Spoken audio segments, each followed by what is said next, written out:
coração do meu coração. Meu filho, deixa-me morrer contigo. Mulher, eis aí teu filho. João, eis aí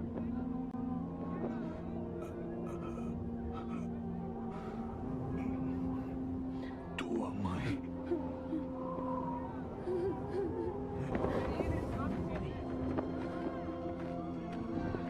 Olá, queridos, que a paz esteja convosco.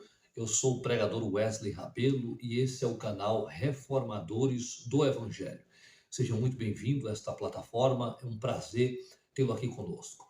Nós estamos no nosso terceiro episódio da série Os Mistérios do Calvário e nós temos a intenção de transmitir para você com essa série diversos aspectos acontecidos durante a crucificação de Jesus, que são lições preciosas para o nosso coração. Por isso vale a pena você ficar conosco até o final deste vídeo e ser edificado pelo ensinamento aqui aplicado. Não perca a oportunidade de aprender com a palavra de Deus. Portanto, eu quero pedir para você, já de imediato, para você se inscrever no nosso canal, curtir o nosso vídeo e deixar também o seu comentário dizendo o que você está achando dessa série, o que você já tem aprendido com essa série, o que ela tem ensinado a você. Então, não perca a oportunidade de aprender com a palavra de Deus. Fique conosco, eu tenho certeza que você será plenamente edificado por esta palavra.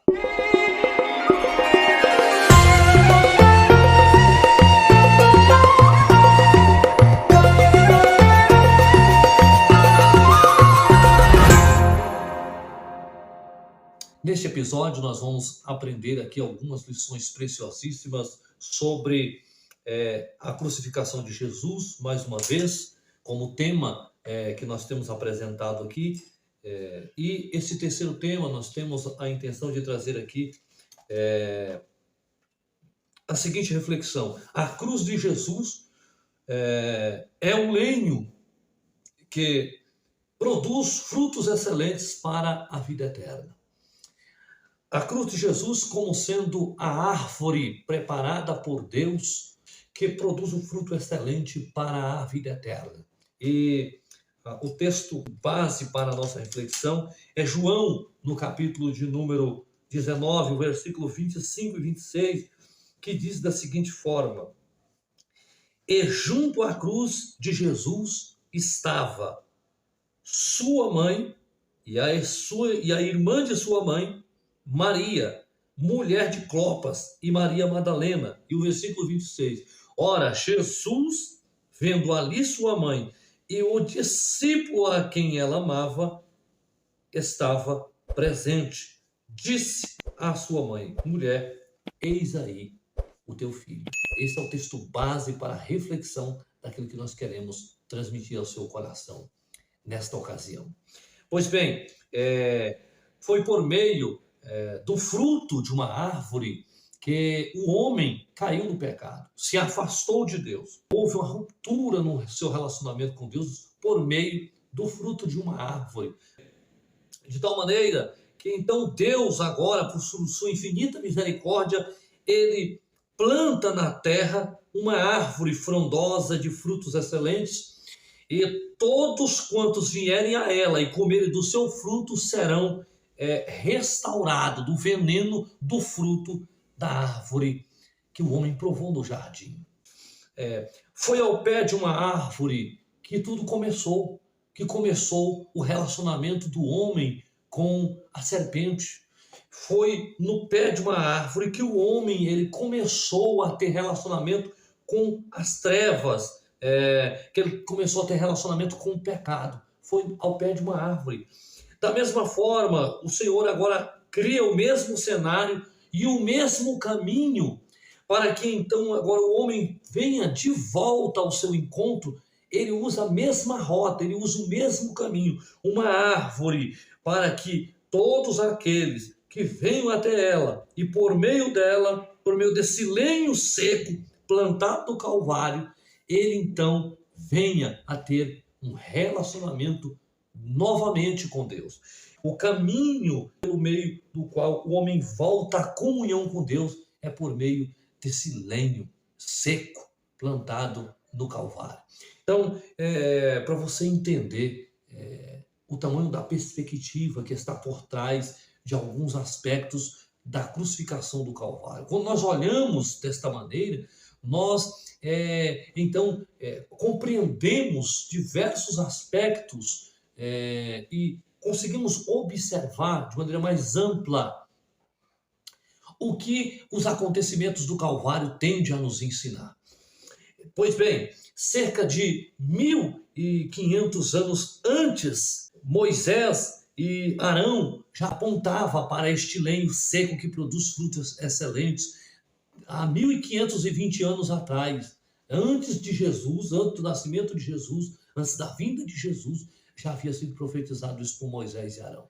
Quando no livro de Números, nós somos informados que o Senhor pede para que os líderes da casa de Israel, cada um tomem uma vara seca e coloquem na tenda da congregação, para que o Senhor, descendo ali na tenda, escolhesse a vara que identificaria o líder ou a pessoa que iria receber o sacerdócio diante do povo de Deus para ministrar a adoração a Deus e ser intercessor entre o povo e Deus. Este sacerdote teria o trabalho de oferecer sacrifícios a Deus pelo povo e interceder junto a Deus por causa do pecado do povo.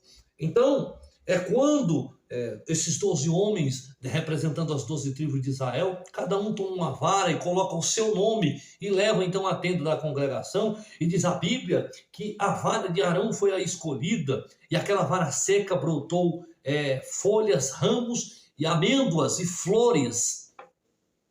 E esta vara que floresce e que dá amêndoas, ela na verdade aponta exatamente para o lenho, o madeiro da cruz do Calvário. É por meio desse lenho que a nossa alma é florescida e que nós temos acesso ao fruto excelente da salvação. O livro do Gênesis tem sido a nossa base para a interpretação desses acontecimentos no Calvário, que traduzem muito bem, com a harmonia solene, os acontecimentos do Calvário, e nos faz entender de forma mais ampla alguns aspectos por trás dos acontecimentos ali naquele fatídico dia. Então, para nós entendermos aqui, eu gostaria de remeter você agora a Gênesis, mais uma vez, como nós temos feito, para nós entendermos aqui alguns aspectos soleníssimos e importantes dentro desses critérios, desta curta reflexão que nós aqui teremos com cada um de vós. No Éden existia duas árvores diferenciadas. Uma era a árvore da vida, que foi recolhida após a queda do homem do jardim, retirada e levada para a Nova Jerusalém, onde aguarda os santos e os salvos que lá provarão do seu fruto diante da presença de Deus. Mas a outra era a árvore do conhecimento do bem e do mal. Árvore esta plantada no jardim com um propósito específico que já você vai descobrir.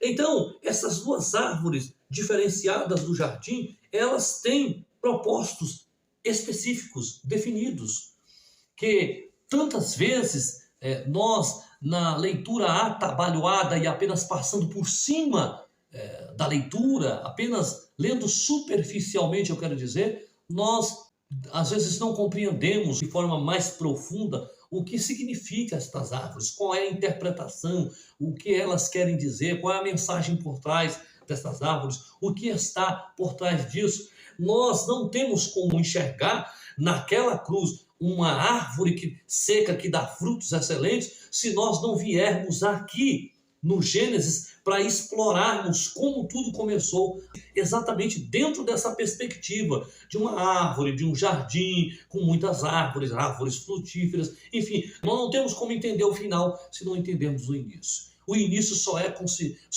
nós só conseguimos entender o final quando nós temos acesso ao início, quando nós somos esclarecidos a despeito do início, como tudo começou, por que começou, qual é a definição, qual é o objetivo por trás.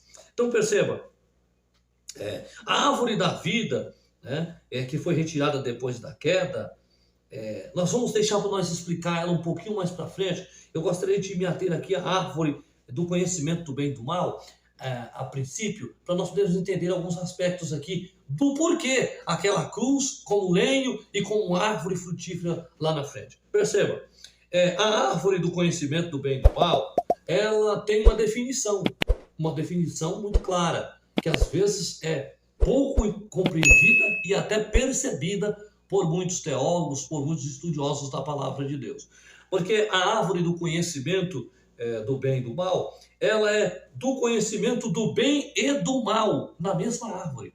Não existe duas árvores, uma do conhecimento do bem e outra do conhecimento do mal. Não, é uma árvore só, do conhecimento do bem e do mal. Do bem e do mal. Uma árvore só.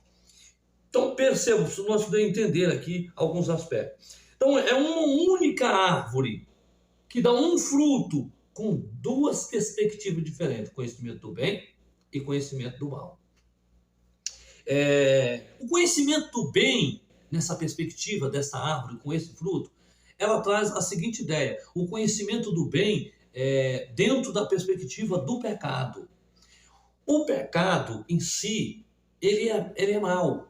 O fim último do pecado é nos tirar da presença de Deus, trazer a morte, a separação eterna do homem para com Deus e causar destruição no caráter, na vida espiritual, na vida moral, sentimental e em todas as áreas da vida do homem. Então o pecado em si, como fim último, ele não tem nem bem, não há bem nenhum no pecado, não há bem nenhum. Mas se nós notarmos de uma forma mais ampla, o pecado ele tem uma conotação que eu diria que pode não ser boa, mas é aceitável para o homem. E aqui está a definição desse fruto do bem e do mal, aqui para nós entendermos. Porque bem, na perspectiva aqui, desse fruto, seria o quê? A sensação de prazer promovida pelo pecado. O pecado ele traz satisfação para a carne.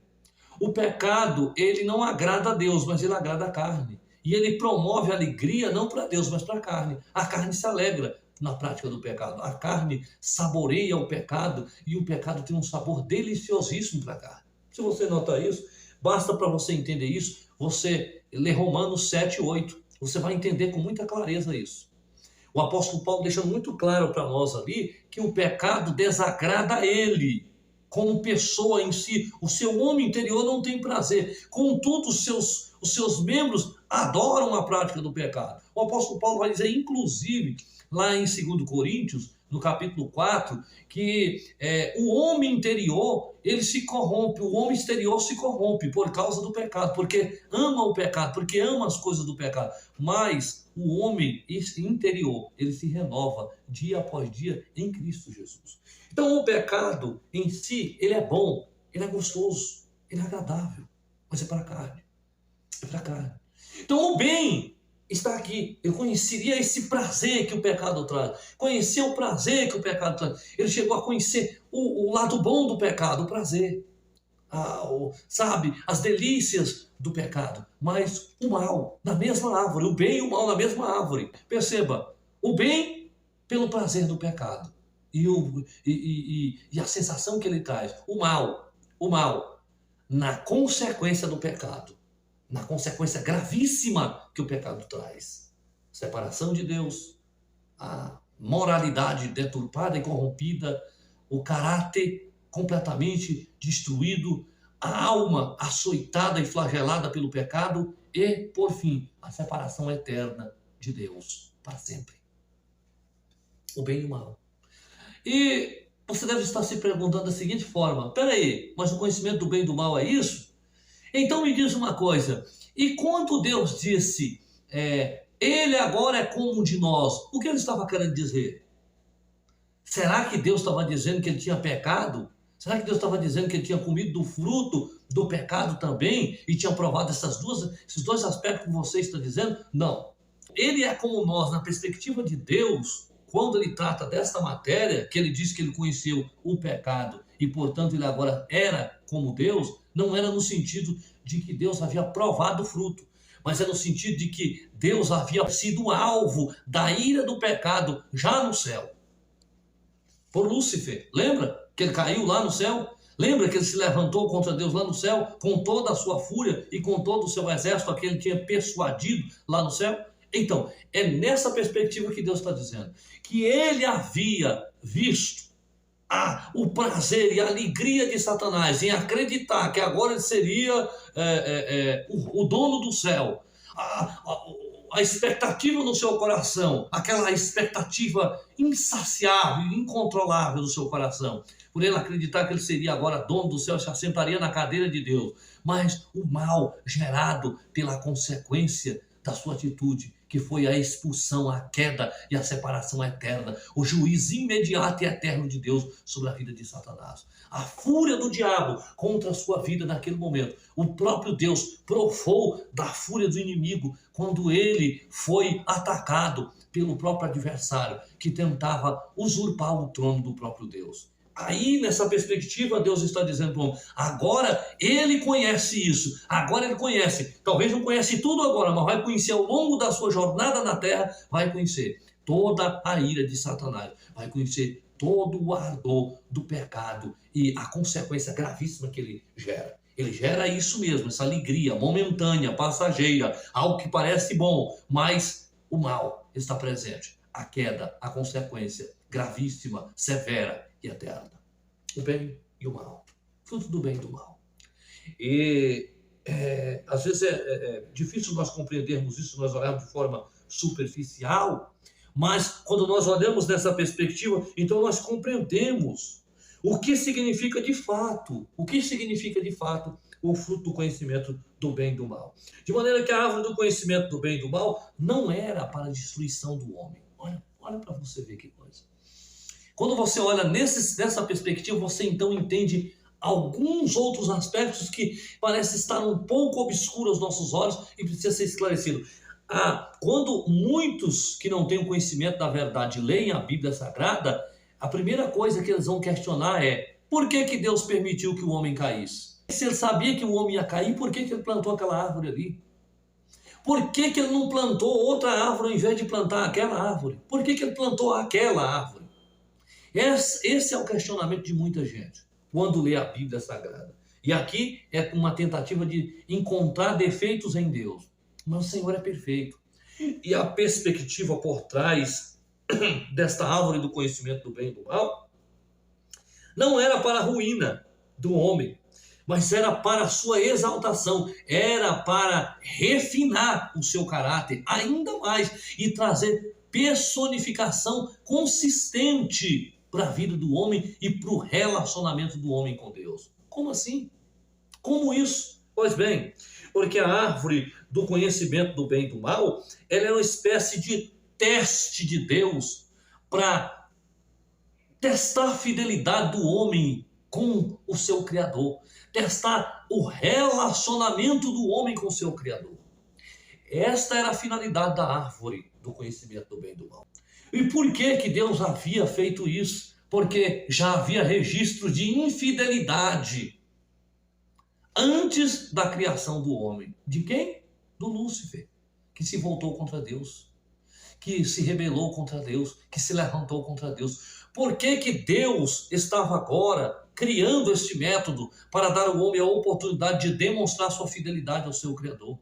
Para dar a oportunidade ao homem de demonstrar sua fidelidade para com o seu Criador. E então, quando o homem testificasse que ele era fiel verdadeiramente a Deus, ele provaria do fruto da árvore da vida. E para enfatizar isso para você, para dar notoriedade àquilo que eu estou falando, tem contexto bíblico para nós entendermos isso. Se você avaliar, no capítulo de número 2 de Apocalipse, o versículo de número 7, a parte B, e eu quero até ler o texto para mim poder deixar isso enfatizado na sua mente, diz o seguinte, o versículo 7, a parte B do versículo diz assim: ao que vencer, dar-lhe-ei a comer da árvore da vida que está no meio do paraíso de Deus. Essa é a promessa para os que resistirem ao pecado, que resistirem às tentações, porque o contexto dessa carta à igreja de Éfeso tem como contexto exatamente o das tentações e o das seduções por intermédio dos ensinamentos falsos, da sedução maligna do inimigo que acercava essa igreja, e por intermédio das obras más que ali estavam cercando aquela igreja. E então, ele, como promessa, diz para ela o seguinte: se tu resistir a essas tentações, se tu resistires a essa sedução do maligno, se tu resistisses a esses falsos apóstolos, se tu resistisses a esses mentirosos, então tu terás como recompensa o fruto da árvore do jardim de Deus que está no céu, plantada, a árvore da vida. Por quê? Porque, olha só, se você olhar o versículo 2, ele vai dizer exatamente isso: eu sei as tuas obras e o teu trabalho e a tua paciência, e que não pode sofrer os maus, e puseste a prova os que diz que são apóstolos e não são, e tu os achastes mentirosos. Sofreste paciência e pelo trabalho, pelo meu nome, não te cansaste. Tenho, porém, contra ti que deixaste o teu primeiro amor. Olha o contexto. Deixar o primeiro amor. Qual o primeiro amor? No mesmo contexto de Gênesis. O primeiro amor, que era o amor o quê? Um amor inabalável com Deus, com o seu Criador. Um amor incondicional. Um amor constante e profundo, real, entre Deus e o homem, que era perfeito antes da queda. É exatamente a mesma contextualização para você entender. O primeiro amor, e ele deixou o seu primeiro amor, e agora está onde? Vencido pelos falsos apóstolos, pelos ensinamentos falsos, exatamente como a mentira que o próprio diabo criou para trazer o homem à queda, para causar a queda no homem. Perceba o contexto por trás. Mateus vai dizer o seguinte, 10:22, aquele que perseverar até o fim será salvo. Qual era a ideia da árvore do conhecimento do bem e do mal, então? Resistência. Fica firme até o fim, resiste. E se tu resistir a tudo, porque ele já sabia, o próprio Deus já sabia que o diabo ia seduzir ao homem. Por isso ele criou uma estratégia como que dando a oportunidade para o homem vencer o próprio Satanás. Ali naquele jardim, resistindo a ele, sendo fiel ao Senhor. Resistindo a Satanás e sendo fiel ao Senhor. Seja fiel. Aquele que for fiel até o fim, aquele que for fiel até a morte, esse terá direito de comer da árvore da vida. Tanto isso é fato que a promessa é para a eternidade. Comer agora onde? Na presença de Deus. Por quê? Por que o homem não tem o direito, só tem o direito de comer agora na presença de Deus? Porque ele teve o direito lá atrás, mas ele negligenciou por conta da sua infidelidade a Deus. Por conta da sua infidelidade a Deus. Mas porque o homem caiu na sedução da serpente, então agora perde o direito de comer do fruto da árvore da vida, ele sai do jardim, porque esse era justamente o propósito de Satanás. A ideia da presença de Satanás dentro do jardim não era outra coisa. O fim último de Satanás era justamente o que ele conseguiu, era quebrar a comunhão do homem com Deus, era causar uma ruptura, uma quebra do relacionamento da fidelidade do homem com Deus. Por isso é que ele vem e seduz o homem, persuade o homem e o leva à sedução, por intermédio de todas as propostas sujas que ele lança diante do homem. Por isso o apóstolo Paulo nos ensina, em 2 Coríntios 2:11, a não ignorar os seus ardis. Seus ardis estão exatamente aí, na sua personalidade sutil, porém satânica, diabólica, que tem como intenção destruir o caráter do homem e arruinar a vida do homem. Então, o caminho que era curto, que era rápido para alcançar o fruto do conhecimento da árvore da vida, foi alongado agora por causa da sua desobediência a Deus. E então agora o homem percorre um longo caminho pela terra de peregrinação, de dificuldades e de adversidades, para que então ele tenha acesso ao fruto da árvore da vida. Há exemplos claros disso na Bíblia Sagrada. Se você vê, por exemplo, um exemplo como esse está na história do povo de Israel, que demoraria pouquíssimo tempo para chegar na terra prometida, mas por causa da desobediência, o que foi que aconteceu com eles? Percorreram 40 anos pelo deserto. Era como o propósito do cumprimento que o Senhor havia dito em Atos 1:8 para o povo de Israel: ser-me-eis minhas testemunhas. E eles foram obrigados a passar pelo açoite, a perseguição em Jerusalém, para poder se espalhar pela terra. Coisa que eles poderiam fazer automaticamente. Levou tempo para eles entenderem isso. Então, você percebe que toda essa dinâmica está presente dentro da Bíblia Sagrada. Para nós entendermos mais ainda, melhorarmos ainda mais essa perspectiva, o que acontece? Entre agora o fruto da árvore da vida e o homem está os cardos e os espinhos, que é o símbolo do pecado, a qual o próprio Senhor manifesta lá no Gênesis 3:18, dizendo que agora, a partir daquele momento, haveria cardos e espinhos. Ou seja, deixando claro para o homem, você vai se alimentar desse fruto sim, mas você vai ter que passar pelos cardos e pelos espinhos. Você vai ter que lidar com eles. Você vai ter que passar por eles para você poder experimentar desse fruto. Olha só que coisa, meu irmão. Então é nesse momento que o Senhor projeta então a árvore que será plantada no solo duro de uma terra de pecado, para que então agora esta árvore que produz frutos excelentes lá no Calvário, ela venha então direcionar o homem para o caminho da eternidade, aonde ele vai comer do fruto excelente dado pelo próprio Deus na vida eterna, que é a árvore da vida lá plantado na Nova Jerusalém. Então, meu amado irmão, perceba isso. Esta árvore, Jesus Cristo, ela é plantada. Ela é plantada onde? Na terra. Diz-nos Lucas, no capítulo de número 1, que o anjo Gabriel vem e traz uma mensagem para Maria, dizendo: olha, tu terás um filho, e por-lhe-ás o nome de Jesus. Esta árvore foi plantada na terra. Ela cresce na terra e se torna uma grande árvore, se torna uma árvore gigantesca. Isso está lá em Lucas 2:52. Jesus crescia diante de Deus e diante dos homens. Ele estava crescendo na terra, como árvore plantada. E esta árvore, ela é uma árvore com muitos ramos. João 15, quem descreve isso do 1 ao 5, dizendo que ele é a videira verdadeira, o pau lavrador, ou seja, ele é cuidado, é a árvore que é cuidada pelo próprio Senhor, e ela produz muitos ramos. Esses ramos são quem? Aqueles que são enxertados nela, a igreja de Jesus, os apóstolos, e daí por diante todos aqueles que creem no Senhor. É só quando o homem vem até essa árvore, chamada Jesus Cristo, é só quando o homem vem até essa árvore que ele encontra o fruto excelente. João 3,16. Porque Deus amou o mundo de tal maneira que deu o seu Filho unigênito, para que todo aquele que nele crê não pereça, mas tenha a vida eterna. O fruto de vida eterna está nessa árvore. Para alcançar a vida eterna, tem que vir até ele. E para vir até ele, tem que enfrentar o pecado, tem que enfrentar os espinhos, tem que enfrentar os cardos que estão no meio do caminho, entre você e Jesus Cristo, entre você e o seu Salvador.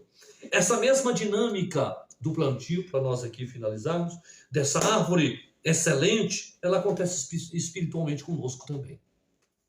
Por quê?